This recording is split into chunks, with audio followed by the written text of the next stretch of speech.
presentación de la profesora Sandra Boto, a quien tengo muchísimo gusto de acompañar y presentar en la primera ponente plenaria del Congreso, que se inaugura con su conferencia. Tuve ocasión de conocerla, como acabamos de recordar, en el Congreso del Romancero de Coimbra del 2017, del que fue responsable, y ya entonces pude apreciar tanto sus extraordinarios valores y talento académico como narradora y como investigadora, como sus valores personales. Es un placer tenerla hoy con nosotros y poder escucharla dentro. Una alegría. Muchísimas gracias, Sandra. Sandra Boto es una gran estudiosa del romancero portugués y de sus relaciones con el español, doctora por la Universidad Nueva de Lisboa en 2012, dedicó su tesis a las fuentes del romancero de Almeida Garrett, con una propuesta de edición crítica, y desde entonces se ha dedicado a proyectos editoriales de romancero, con una actividad extraordinaria en distintos centros de investigación, tanto portugueses como también como parte del equipo de trabajo de la Fundación Ramón Menéndez Pidal.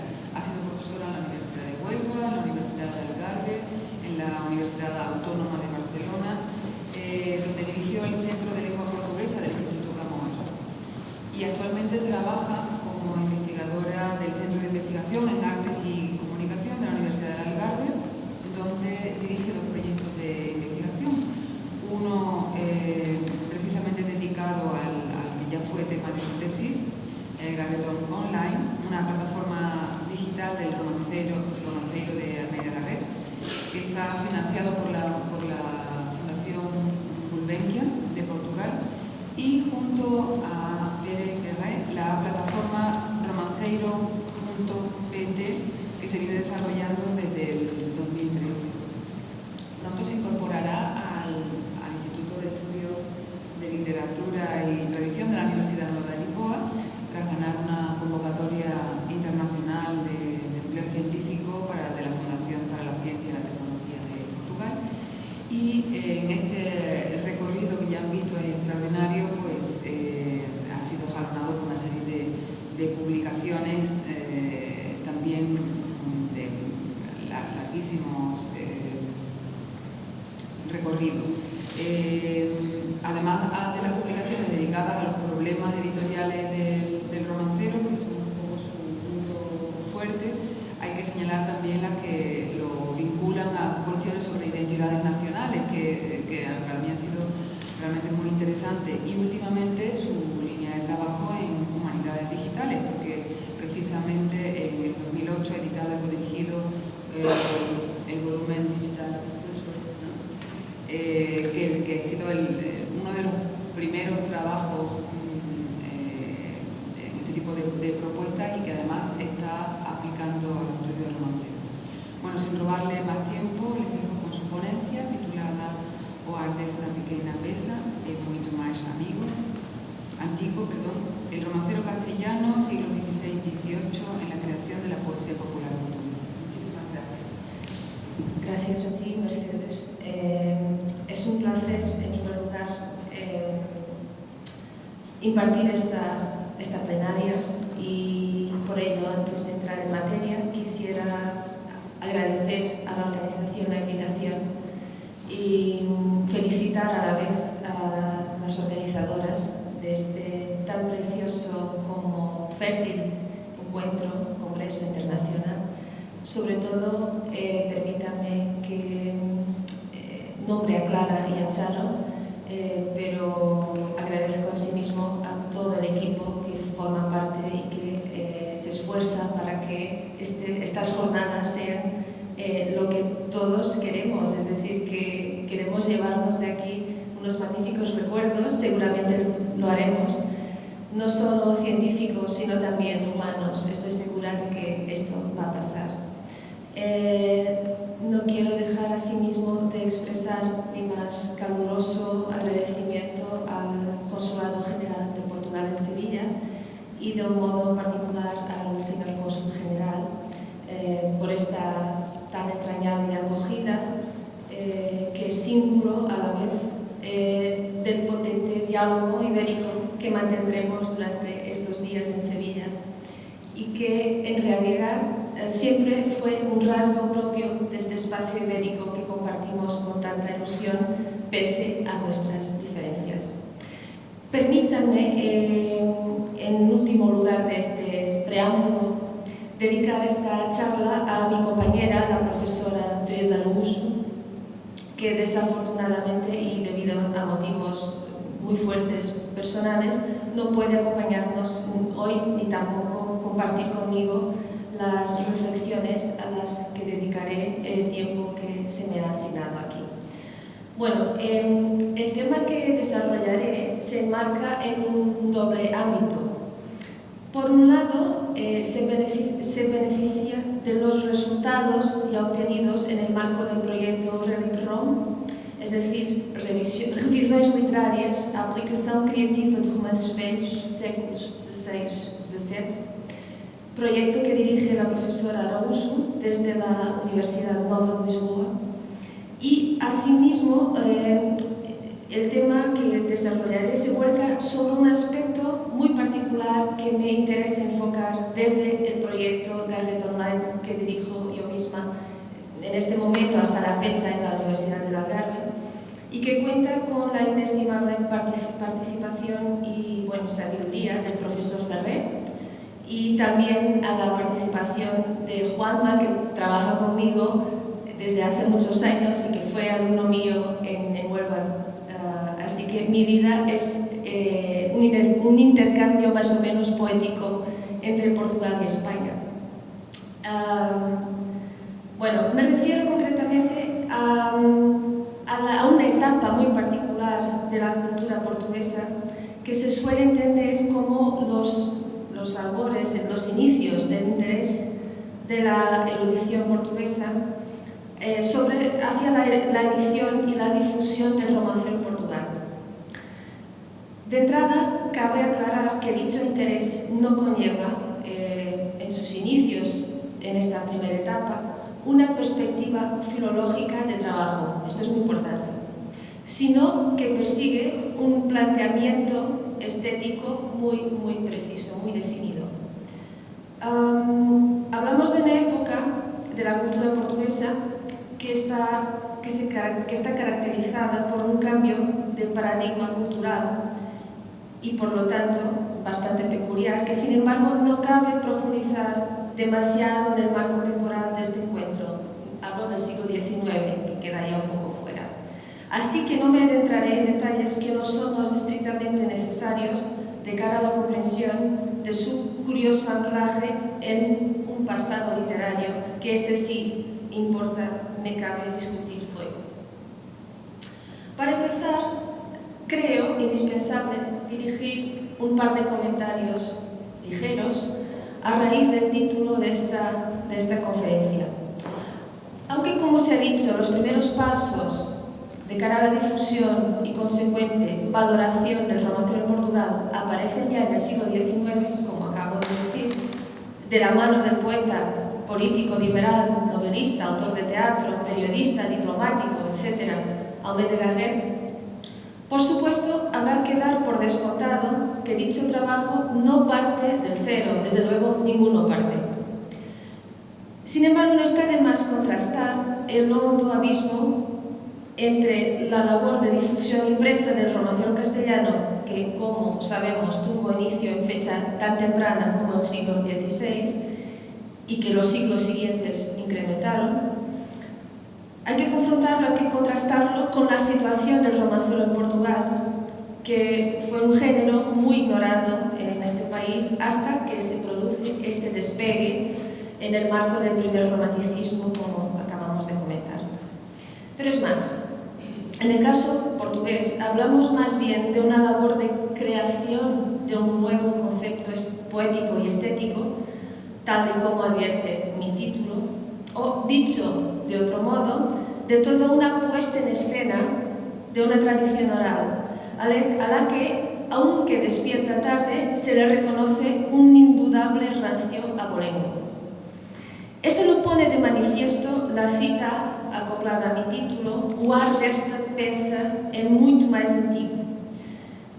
Se trata de un comentario puesto por Garret a su edición impresa en el romance El caballero burlado, que, aunque no cabe detallar esto aquí, es una edición de sobra enjundiosa debido a los preciosos datos que nos aporta sobre el concepto editorial romántico, según ha atestiguado en su día el profesor Ferrer.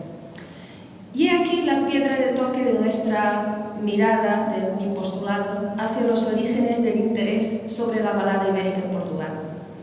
Al proponer la aceptación del romancero como materia poética estéticamente válida a los poetas de su generación, Garret hace hincapié en dos rasgos sustanciales que no podemos olvidar, debido al significado que aportan para entender el argumento de mi conferencia. El primero, el carácter medieval y, por lo tanto, arcaico del romancero portugués, pese al hecho de nunca haber sido impreso antes, y, en segundo lugar, su carácter nacional. Otro detalle al que llama la atención mi título enlaza con el concepto de poesía popular portuguesa que se ha inaugurado en esta etapa de fundación del romancero en mi país. Y es que para Garret el significado formal del romance, tal como lo manejamos hoy, no percibía ningún valor filológico. Esto es muy importante tenerlo en cuenta. El romancero significaba para este creador de la vida documental del romancero portugués un espacio amplio donde tienen acogida distintas tipologías de composiciones poéticas, desde el romance tradicional a la pastorela, incluyendo el romance nuevo, el romance erudito y además la balada romántica, entre muchos otros.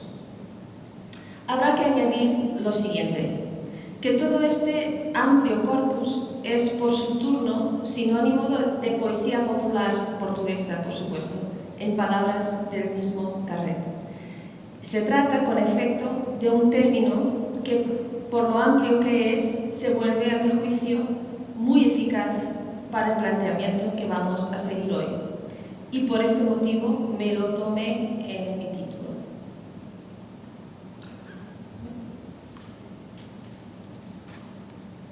Esto funcionaba antes.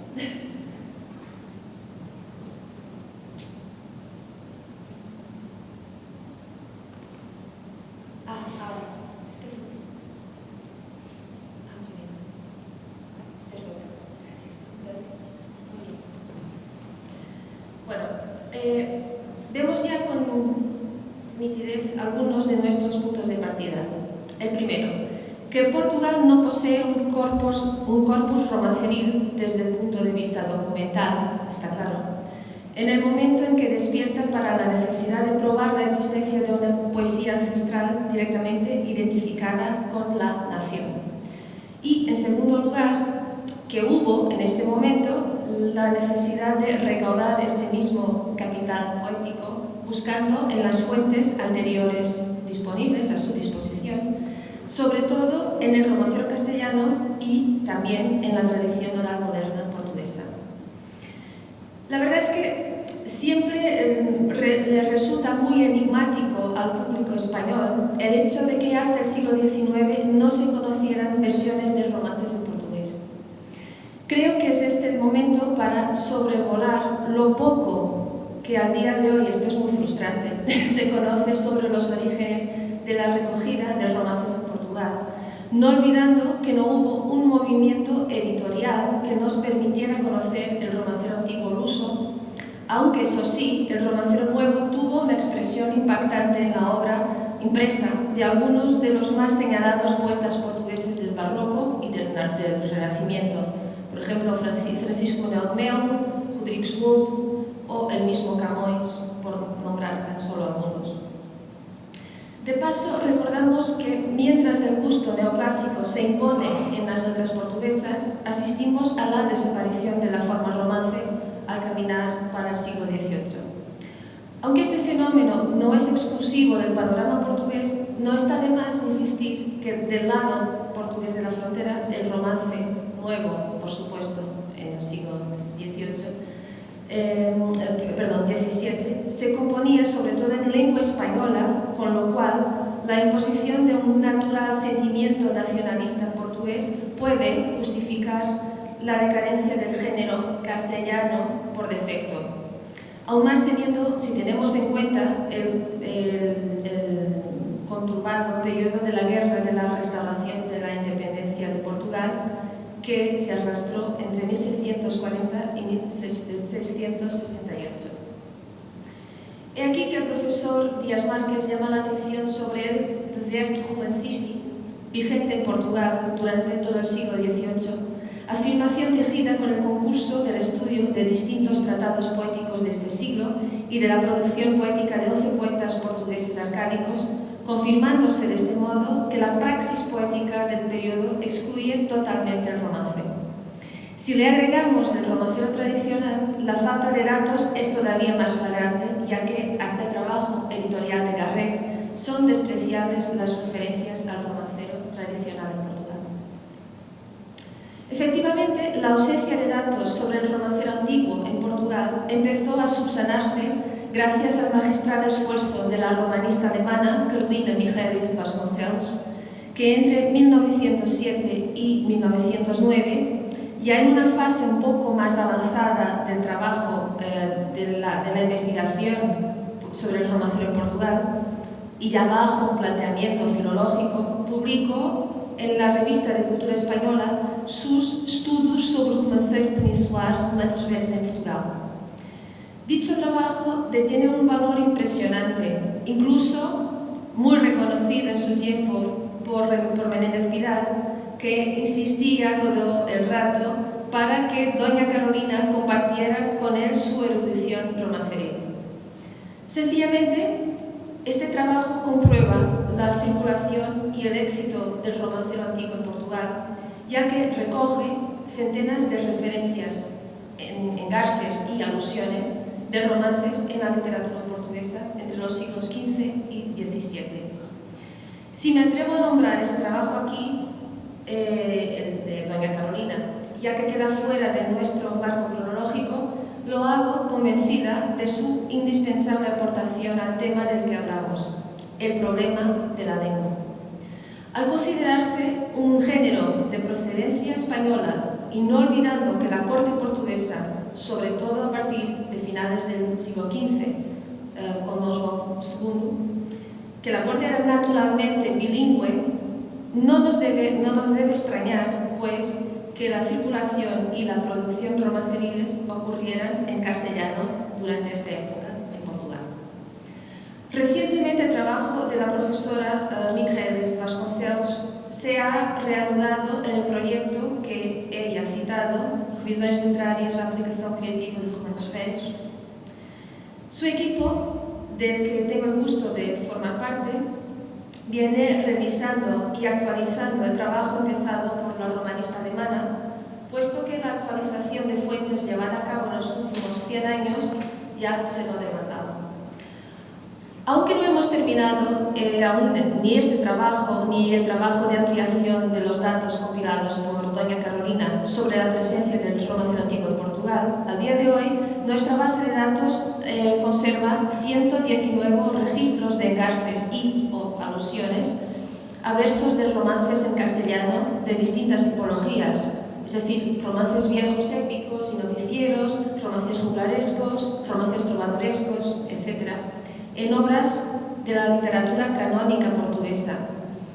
Y esto independientemente de que la obra a la que se acoplan esté o no en castellano. Hay casos en que el texto está redactado en portugués y el verso o versos de romances están en castellano. Es muy común. Por cierto, esta cifra contrasta con los 60 engarces o alusiones en portugués, que es una cifra menos expresiva y que pone de manifiesto la indudable intuición de doña Carolina al creer que el romancero era entendido en Portugal como un género castellano. Así lo debieron de haber visto los autores portugueses de los siglos XV a XVII, que efectivamente prefieren aludir al romance en castellano en lugar de traducirlo, según nuestras estadísticas enseñan. Y ni faltaría, por supuesto, traducirlo, ya que el bilingüismo cortesano era, como hemos visto, muy frecuente. Pero sí nos queda ahora más claro el motivo por el que Portugal creyó necesario dedicarse a la difusión impresa de un género que le llega desde fuera. Tampoco cabe duda que el romancero castellano tuvo un éxito bastante apreciable entre los intelectuales portugueses, tanto desde la perspectiva de la creación literaria de romances en castellano, es evidente, por ejemplo, el caso de Gil Vicente, como de su reciclaje, comprobando a doble cara tanto su dominio, el dominio del romancero en castellano, por los hombres de letras como por el público. Además, permite aclarar el impacto del género en la supuesta tradición oral portuguesa de aquel entonces, ya que no tenía sentido el trabajo creativo sobre el romancero si su presencia transversal en las distintas capas de la sociedad portuguesa del 500 no fuera suficientemente fuerte. Aún así, con todo esto que hemos comentado hasta aquí, seguimos con un gordo problema al que habrá que enfrentarse. Me refiero a la inexistencia de fuentes textuales, y pienso concretamente en versiones de romances en portugués hasta el siglo XIX. Hace muy poco, la profesora Virginie Dumanoir postulaba la hipótesis de que en un cartapacio parisino del XVI se encontraran fijadas versiones de romances en un idioma muy cercano al portugués. Espero, personalmente, empezar investigando en este cauce tan pronto como pueda acceder a los textos que la profesora amablemente quedó en facilitarme. De confirmarse, el hallazgo tendría un valor casi mítico, fundacional, seguramente, para el romancero portugués. Pero los hechos son los hechos, y hubo que esperar hasta 1843 para que llegara por primera vez noticia de una tan relevante como misteriosa colección de romances en portugués que hemos de fechar en el siglo XVIII. La colección que es conocida como la colección del Cavaleiro de Oliveira. Digo misteriosa, puesto que hasta nuestros días dicha colección sigue envuelta en un velo que nos impide atisbar más allá de confirmar su existencia. No llegamos al atrevimiento de garantizar su carácter parcialmente tradicional, por lo menos antes de terminar el trabajo de cotejo de fuentes que empezamos ahora mismo en el marco del proyecto Garret Online. De poder llegar a algunas conclusiones sobre su parcial tradicionalidad, estaremos adelantando ya un siglo a las huellas documentales de la tradición oral moderna portuguesa. La verdad es que hasta muy pronto la crítica dudaba de la misma existencia de esta colección, bajo la sospecha de que Garret presumía de su existencia con tal de retroceder la historia documental del romancero portugués como parte de la puesta en escena que antes comentaba. Con efecto, Garret cita la colección del Cavaleiro de Oliveira, a la vez que afianza tenerla textualmente en cuenta por distintas veces, repitiéndolo más tarde en su romancero de 1851, al introducir variantes en sus textos procedentes de la colección del siglo XVIII, o sencillamente al citar que tuvo en cuenta el texto de Oliveira en sus versiones. Ahora bien, en este momento nos preguntaremos quién ha sido el personaje a quien en un siglo tan adverso al romancero como fue el siglo XVIII se le habría ocurrido dedicarse a este género. Hablamos de Francisco Xavier de Oliveira, más conocido como el Cavaleiro de Oliveira. Nació en Lisboa en 1702 y murió en Londres en el año 1783. Procedente de una familia acomodada, su padre fue embajador de Portugal en Viena, fue caballero profeso de la Orden de Nuestro Señor Jesucristo. En consecuencia de sus intereses intelectuales, que se reflejan por su turno en una educación sofisticada, vivió una vida nómada por Europa, en Viena, La Haya, Ámsterdam, Londres. El carácter libertino y libre del Cavaleiro de Oliveira le acarreó muchos problemas y le condujo incluso a la bancarrota, ya que intentó vivir en exclusivo del trabajo intelectual en esta época. Son de sobra conocidos los graves conflictos que mantuvo con la Inquisición, que llega a prohibir la circulación de sus trabajos. Por esto se convierte al luteranismo. Además, es célebre el proceso que le dedica la Inquisición portuguesa, terminando con el auto de fe en el que se le quema en efigie. Debido precisamente a la persecución que le dirigió el Santo Oficio portugués, no pudo jamás volver a su país, motivo por el que en Portugal es conocido como estrangeirado, pese a que muchos otros intelectuales durante esta etapa de la vida cultural portuguesa e ibérica en general se marcharon a sí mismo.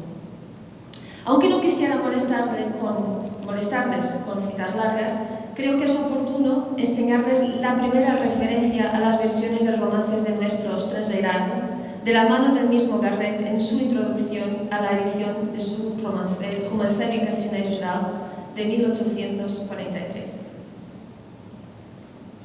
Dice: tinha ele adquirido, y se refiere a su amigo el señor Duarte Lessa, a quien dedica el primer tratado conocido sobre la importancia de la tradición oral en su giro hacia el romanticismo, tinha ele adquirido em Londres vários livros e manuscritos que haviam sido do célebre português o Cavaleiro de Oliveira, aquele que renunciou ao importante cargo de nosso ministro em Haia para abraçar a comunhão protestante, na qual viveu em Inglaterra nos últimos anos da sua vida, quase unicamente da caridade de seus novos correligionários. Havia entre esses livros um exemplar da Biblioteca de Barbosa. La Biblioteca de Barbosa es un diccionario bibliográfico dedicado a la literatura portuguesa, enquadernados os tomos com folhas brancas de permeio, escritas estas, assim como as amplas margens do fólio impresso de letra muito miúda, mas muito clara e legível, com anotações, comentários, emendas e adições aos escritos do nosso douto e laborioso, mas incorreto abade.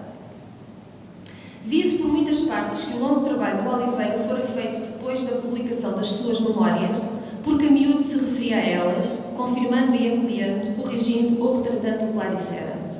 Nos artigos Dom Dinis, Gil Vicente, Bernardino Ribeiro, Frei Bernardo de Brito, Rodrigues Lobo, Dom Francisco Manuel de Melo e em vários outros que vinha a propósito, as notas manuscritas citavam e transcreviam como ilustração muitas cópulas, romances e trovas antigas e até profecias, como as do Batarra, fielmente copiadas, asseverava ele, de manuscritos antigos que tiveram seu poder na Holanda e em Portugal, franqueados uns por judeus portugueses das famílias imigradas, outros havidos das preciosas coleções que dantes se conservavam com tão louvável cuidado nas livrarias e cartórios dos nossos fidalgos.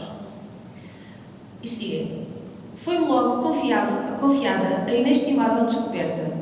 Percorri com avidez aquelas notas, examinei-as com escrupulosa atenção e, extratando uma por uma quantas cópulas, cantigas e chácaras achei, completas e incompletas, acrescentei assim os meus haveres com umas 50 e tantas peças, delas anónimas e verdadeiramente tradicionais, delas de autor conhecido e que nas edições de suas obras se encontram, tais como Bernardino Ribeiro, Gil Vicente e Rodrigues Lobo, mas que diferiam das impressas, consideravelmente, às vezes muitas até, na linguagem da composição, pois que algumas ali achei em português, e português manifestamente antigo e da respectiva época, as quais só andam impressas em castelhano. Com este auxílio corrigi de novo muitos dos exemplares de versões que já tinha e completei alguns fragmentos que já desesperara de poder vir nunca a restaurar. Fim da cita. Ahora bien, dicha cita parece conceder crédito a la sospecha de que tenemos delante nuestro un caso aislado del interés hacia el romancero portugués durante la Ilustración.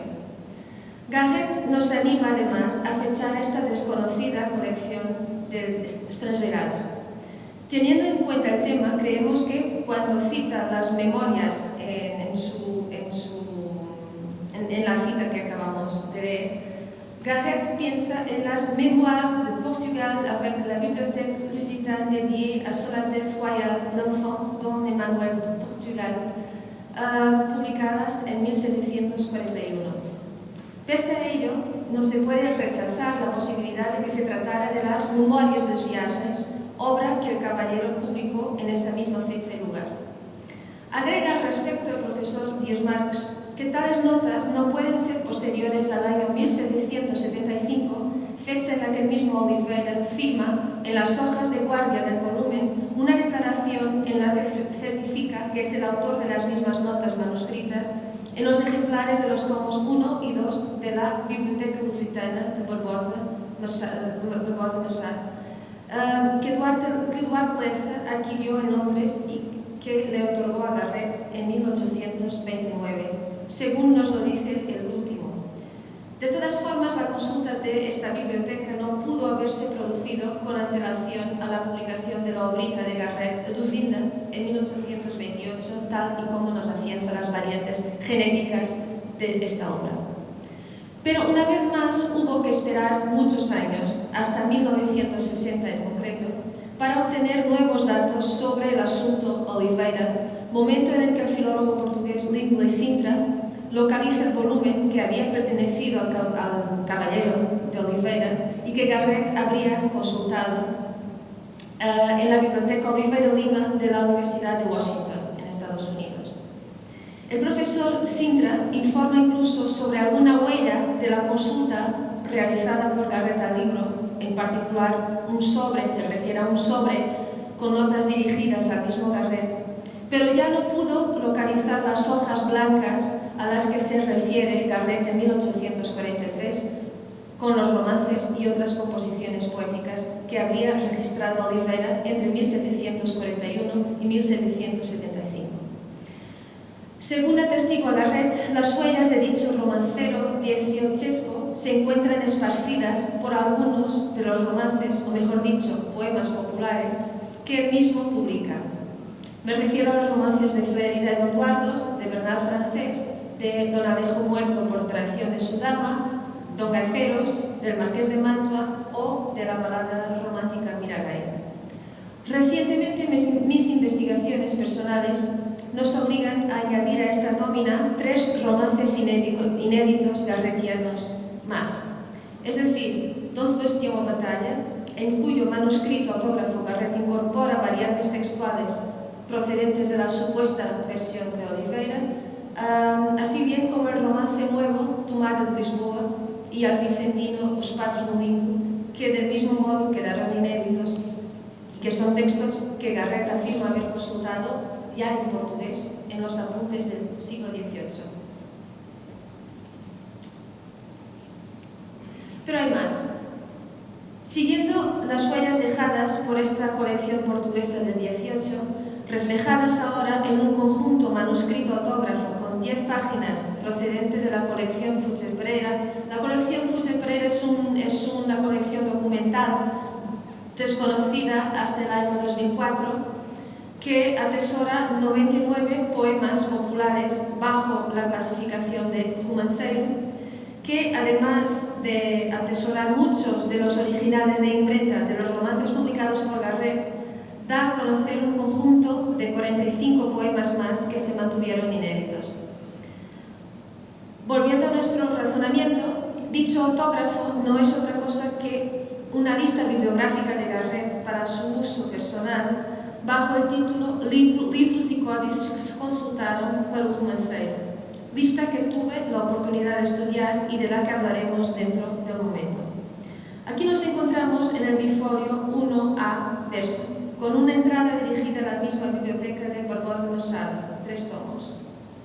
¿Qué puede significar entonces la presencia de dicha obra en una relación de fuentes sobre el romancero? Pues no me cabe duda que esta obra ha sido manejada como una fuente textual más. Sea como sea, al día de hoy hemos avanzado algo con respecto al tema de la colección romanceril dieciochesca del Caballero de Oliveira. Se ha podido comprobar ya con seguridad que, desde el punto de vista material, sí hubo un documento que coincide con la descripción física de la colección del siglo XVIII presentada por Garrett. 2.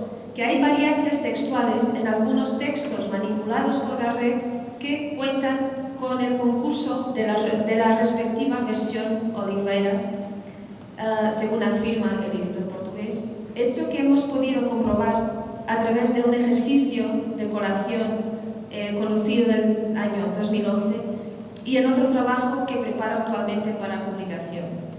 Los resultados obtenidos nos muestran que dichas variantes no proceden ni de la tradición oral portuguesa, ni siquiera del correspondiente romance antiguo castellano con lo cual nos decantamos por sugerir que pueden proceder de los supuestos textos fijados en el manuscrito del siglo XVIII. Por lo menos es el caso del romance de Don Gaiferos, Gaiferos de Ibera Melisendra, y del Marqués de Mantua, cuyo estudio profundizo en este momento. A raíz de lo que venimos comentando sobre la escasez de datos del romancero portugués anterior al siglo XIX, habrá que volver una vez más al constante tema de la lengua poética, tema, a final de cuentas, de extremada sensibilidad también para Garret, debido a su inclinación nacionalista y teniendo en cuenta que no se conocen, tal y como hemos visto, fuentes textuales anteriores que no sean engarces y alusiones a romances en portugués. Por esto, dando crédito a las palabras de Garret al afirmar que algunas de las composiciones fijadas por el Cavaleiro de Oliveira ali as sei en portugués, resulta muy llamativo pensar que estas pudieron haber sido las más antiguas versiones en portugués, sin detenernos a diferenciar entre romancero tradicional y no tradicional, aunque alguna sí puede ser procedente de la tradición oral. Es decir, resultará muy complejo definir el nivel de tradicionalidad de las versiones Oliveira en el caso de algunos de los poemas que están compuestos originariamente en castellano. Los de Gil Vicente, por ejemplo, es el caso del romance de Flérida y Don Guardos, o de los que cuentan con versiones castellanas procedentes de las colecciones de romances antiguas. Pese a ello, no me cuesta admitir que Garret se hubiera encontrado con textos en portugués, sean tradicionales, sean no tradicionales, hayan sido traducidos del español al portugués o sean reflejos directos de la tradición oral portuguesa, ya que al editor Garret no le interesaba demasiado distinguir las fuentes eruditas de las tradicionales, y esto es muy importante tenerlo en cuenta. Por ejemplo, en un manuscrito inédito garretiano procedente de la colección Fuster Pereira,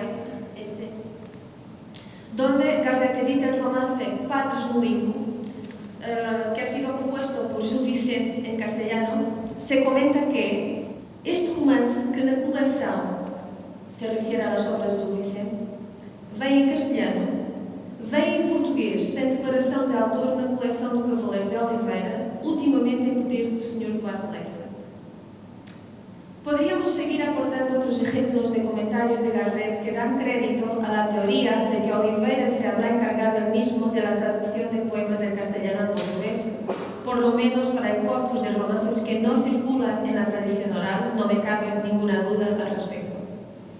Desafortunadamente, el desarrollo de las investigaciones no ha podido comprobar aún hasta qué punto, en el caso de romances de circulación tradicional actual, como lo son el del Bernal francés, de Flérida y Don Guardos, de Gaiferos o de Don Alejo, las versiones Oliveira aportan legítimas y antiguas lecciones del romancero tradicional portugués.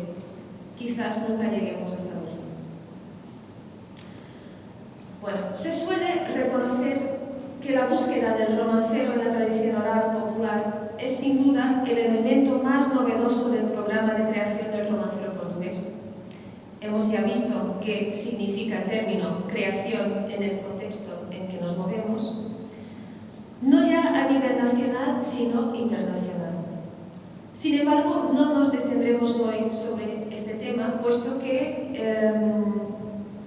ha sido de sobra señalado ya por distintas generaciones de investigadores en Portugal, y yo misma he aportado mi granito de arena alguna vez en distintas ocasiones.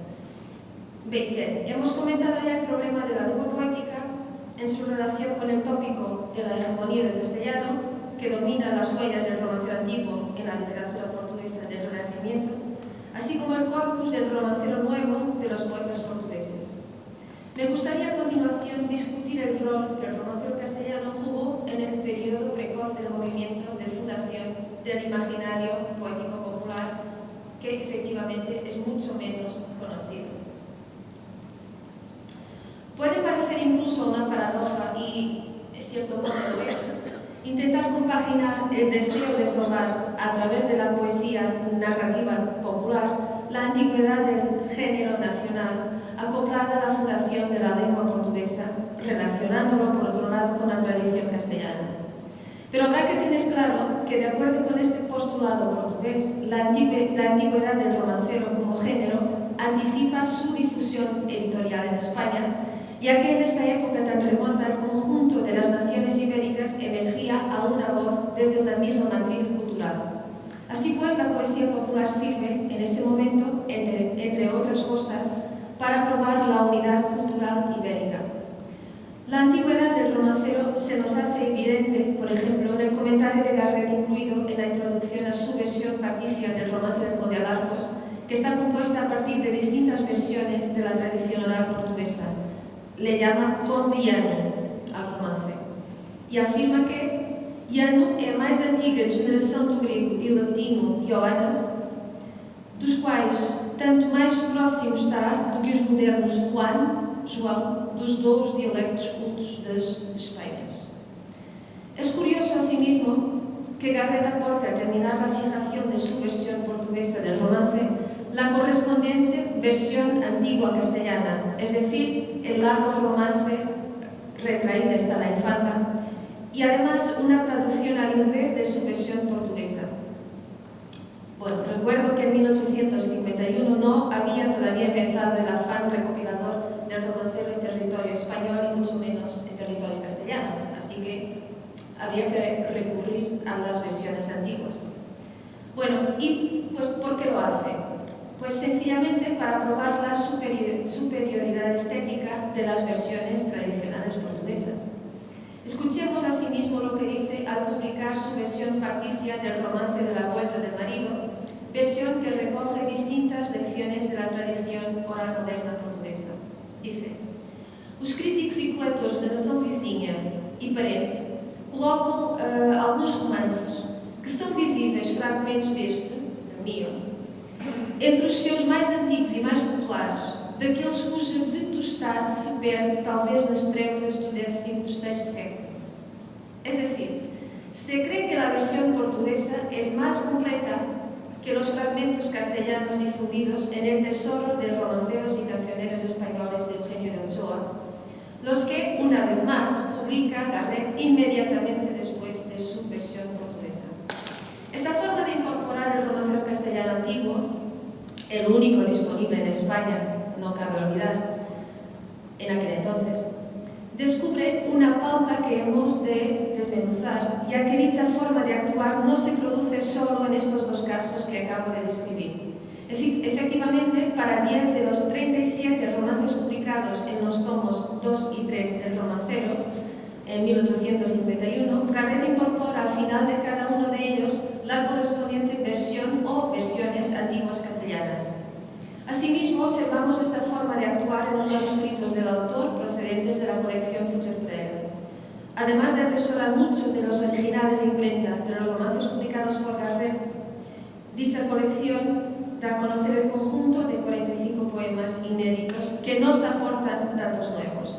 Vamos a discutir a continuación un par de ellos que resultan interesantes, a mi modo de ver, para ilustrar, iluminar esta afición portuguesa no filológica por el romancero castellano. Cabe advertir que las versiones castellanas correspondientes a las portuguesas que se encuentran reflejadas en el romancero de 1851 son sacadas de fuentes contemporáneas del editor portugués y no de colecciones antiguas. Me refiero a la ya citada obra de Eugenio de Ochoa, El tesoro de los romanceros y cancioneros españoles, y asimismo al romancero de romances caballerescos e históricos anteriores al siglo XVIII, volúmenes 4 y 5, que publica don Agustín Durán en 1832, y por fin, en una fase ya muy adelantada de la preparación de los tomos de 1851, Garrett recurre a los dos tomos del mismo Durán, es decir, el del Romancero General o colección de romances castellanos antiguos al siglo XVIII, que publica el editor español entre 1849 y 51. Por cierto, en un fundamental estudio del año 1999, Influencias de Agustín Durán y Eugenio de Ochoa no romancero de Garrett, que está publicado en los cuadernos de filología de la Universidad de Valencia, el profesor Ferrer llamaba la atención no solo para el rol de del romancero castellano Hugo en la primera colección de romances portuguesa, sino también para el hecho de que Garret introdujo en su edición el romancero español únicamente a través de las colecciones contemporáneas que he mencionado y no desde otras fuentes antiguas. Además, concluye con enorme acierto que, cito, si Scott, Burger ou Percy lhe conferem a Garret um modelo, Durán e Ochoa, principalmente, fornecem os paralelos textuais e algumas informações imprescindíveis para a construção dos estudos introdutórios de cada romance, bem como algumas informações avulsas incluídas nas suas notas. Fin de cita. O sea, los modelos textuales, subrayo, textuales, que operan en los albores del interés sobre el romancero en Portugal son, según advertimos, castellanos. Que las influencias del romancero castellano le llegan a Garret de acuerdo con lo que nos enseña el profesor Ferrer, desde obras que le son contemporáneas, donde, por cierto, el romancero tradicional apenas aparece en una o dos escasas versiones, nos da afianza, por otro lado, una relación bibliográfica incorporada al inicio de un célebre cuaderno manuscrito autógrafo de Garret, el Cancioneiro de Romances Sacras Solaus, e outros vestígios da antiga poesia nacional, pela maior parte conservados na tradição oral dos povos e agora primeiramente coligidos por João Batista de Almeida Garret, que es un documento que se conserva en la biblioteca de la Facultad de Letras de la Universidad de Coimbra y que se reconoce como el más antiguo documento que contiene versiones del romancero tradicional portugués, empezado en el año 1824. Bueno, dicha relación de obras que se incorpora a este cuaderno, fijada en la página 3, está dedicada a los libros que se deben consultar para apurar esta colección. Pero esta lista seguramente ha quedado incompleta, puesto que no incluye otras obras, además de los dos romanceros de Agustín Durán que he mencionado antes, esto es el romancero de 1832 y el de 49-51. Bueno, aunque Garret cita mal el último, se ve que se refiere al romancero de Durán. Se ve, pues, que la fecha de la relación no acompaña la etapa primitiva de redacción del manuscrito, sino que es de fecha muy, muy posterior. Bueno, no tiene cabida en esta charla profundizar ni esta ni otras influencias garretianas que, mientras tanto, he percibido a lo largo de mis investigaciones.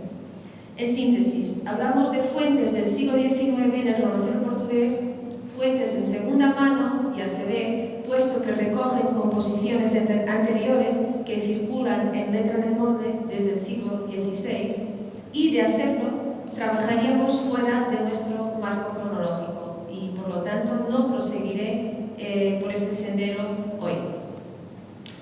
Afortunadamente, la suerte y la ciencia trabajan de la mano, añadiendo nuevos datos que nos llevan a revisar constantemente el estado del arte, nuestro punto de llegada.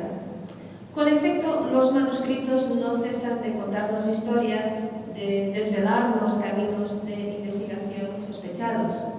Y aquí que el hallazgo de la colección Fucheprera no solo nos permitió ampliar las cifras textuales del romancero de Garret, sino que nos aportó asimismo materiales fundamentales de cara a la comprensión del proyecto de creación de la poesía popular portuguesa.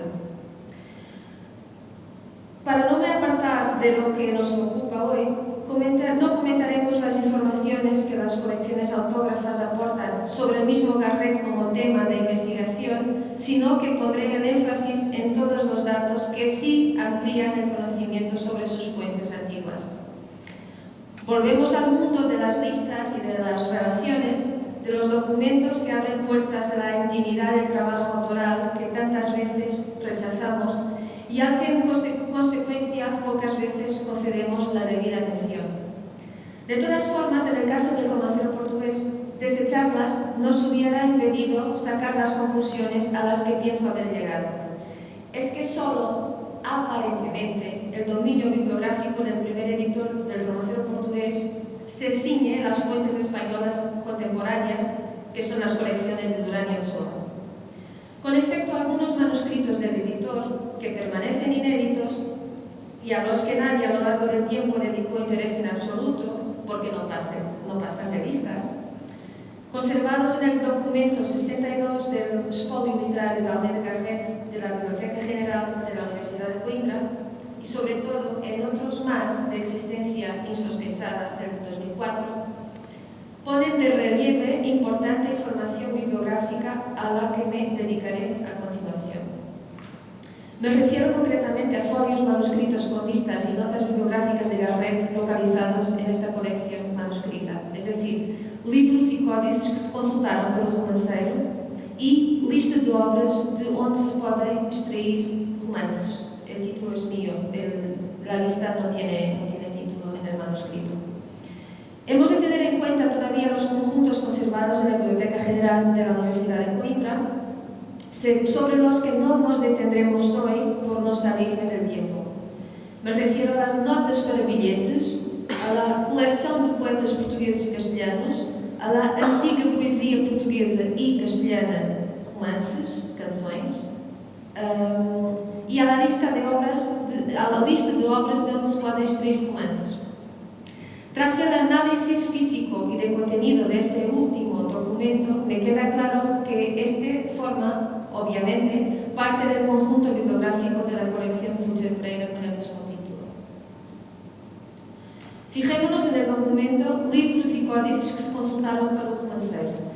Nos regala una interesantísima relación de obras y autores que a Garret le ha servido como bibliografía fundamental de cara a la preparación de su romanceiro, incluyéndose en ella los poemas que pensaba publicar en los siguientes tomos de su obrita, el tercero, cuarto y quinto, y que no llegó a terminar. Resulta interesante repasar la lista. Lo primero en que uno se fija es que recoge una nómina impresionante de obras, bien de autores portugueses, bien castellanos, ya sean antiguos como modernos. Debido al tiempo disponible, señalaré tan solo los títulos que me parecen más sugerentes. Lo tienen en el handout. Bueno, es un resumen, un panorama bibliográfico muy resumido de las 9 páginas de esta lista.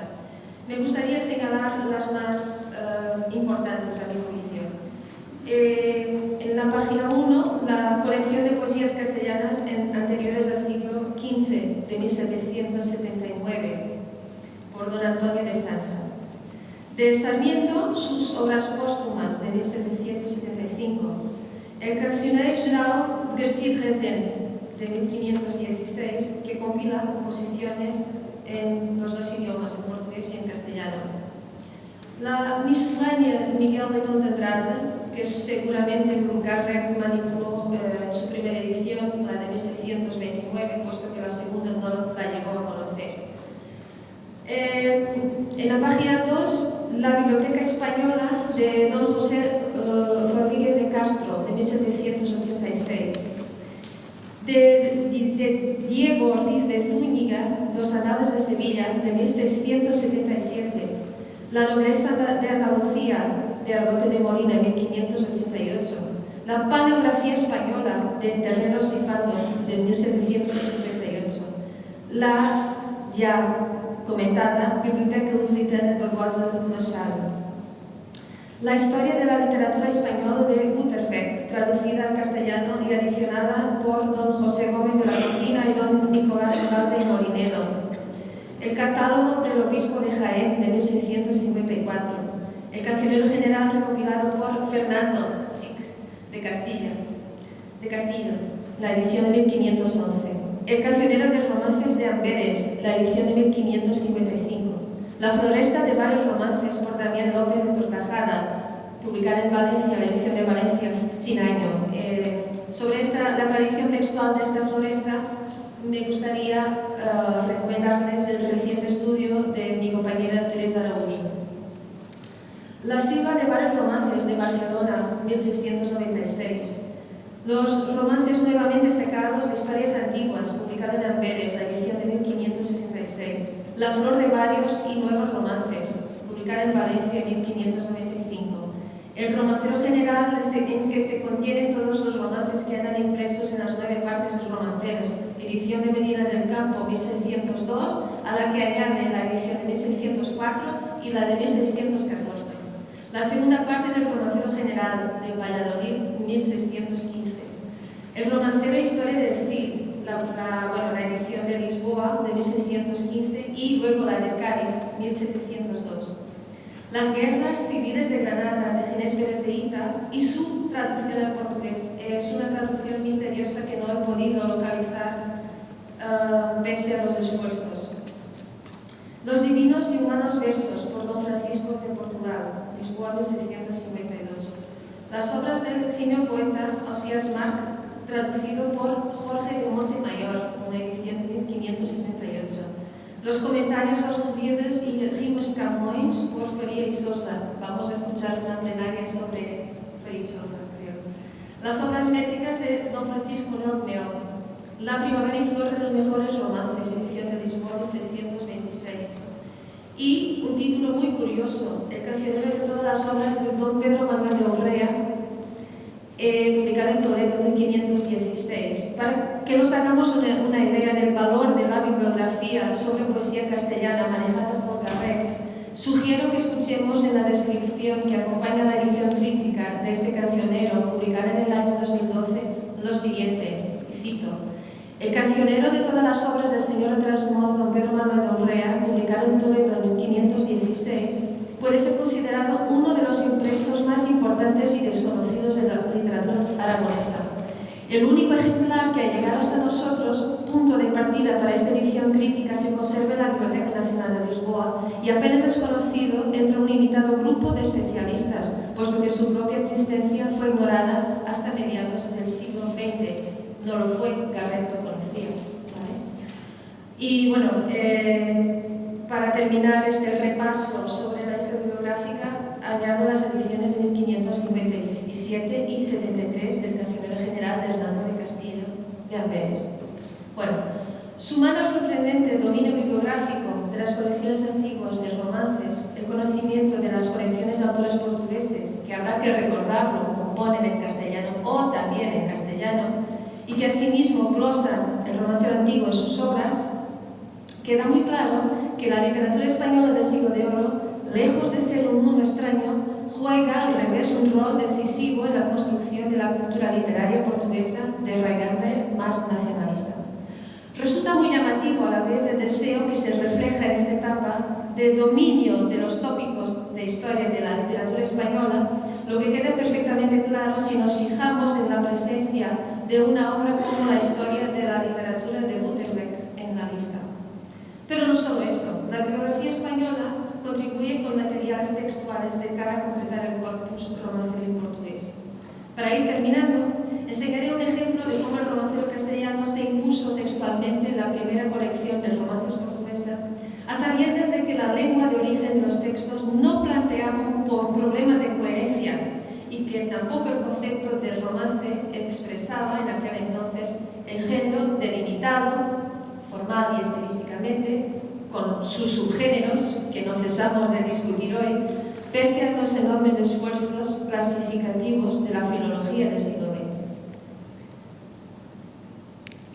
Trato aquí de analizar el Romance do Juramento del Rei Dom Filipe I de Portugal, segundo de España, que tenéis en el jalote, que representa la jura del monarca español que tuvo lugar en 1581 en las Cortes portuguesas, con los tres estados delante, en aquel momento tan delicado de la historia de Portugal, es decir, la pérdida de la independencia para España. Este romance nuevo cuenta la entrada del nuevo rey en Portugal con el objetivo de reflejar el poder universal de España. Ha sido sacado en el Romancero General de 1602, que, como hemos visto, es un título presente en la relación de obras de Garret, y lo encontramos traducido al portugués por el mismo Garret en un manuscrito de la colección Fuge Pereira, este manuscrito. Muy sencillamente, desde el punto de vista del editor portugués, al tratarse de un romance dedicado a un episodio de la historia de Portugal, adquiere total legitimidad para incorporarlo a su romancero. El texto de Garret se encuentra inédito, puesto que no llegó a publicarse el tomo dedicado a los romances históricos. Se ve que la lengua no plantea ningún problema. Viene en castellano en el original, según nos lo advierte en la pequeña introducción en la primera página, y luego presenta su traducción al portugués a continuación. Lo que nos deja observar el texto que a continuación presentamos es la forma ligera con que el romancero portugués, o mejor dicho, el proyecto de creación del romancero portugués, se anclava también en un postulado cercano al de un duque de Rivas y de sus romances históricos. Puesto que Garrett no reconoció en la tradición oral portuguesa la presencia de temas dedicados a la historia, como lo era el romance de la muerte del príncipe Don Juan, cuya versión tradicional el mismo Garrett publica por primera vez, no le quedaba otro remedio que no fuera recurrir al romancero español, nuevo o viejo, no le importaba. Si nos fijamos en el texto que tenemos en el janote, el análisis, no voy a detenerme mucho en el texto, pero el análisis comparativo entre el original castellano y su traducción al portugués nos sugiere dos breves comentarios. El primero, que la traducción apenas se aleja de la redacción castellana, es decir, que está muy cercana a su fuente, manteniendo el espíritu festivo del romance castellano al ensalzar un momento de gloria para España.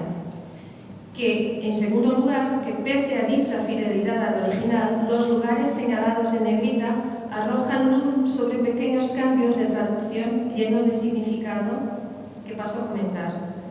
A los lusitanos se les agrega el atributo de fiéis. La lección rey se convierte en Felipe, como si no se le reconociera el título, desvelando de este modo algún grado de insumisión al rey de España por parte de los portugueses. Pese a que en los últimos versos del romance se observa la asunción final de que Felipe es efectivamente rey de Portugal, pero sin reflejar la versión portuguesa los saludos de júbilo que el original presenta. No me cabe duda, pues, que tenemos delante nuestro un discreto cambio de perspectiva que conlleva un determinado postulado político lusista.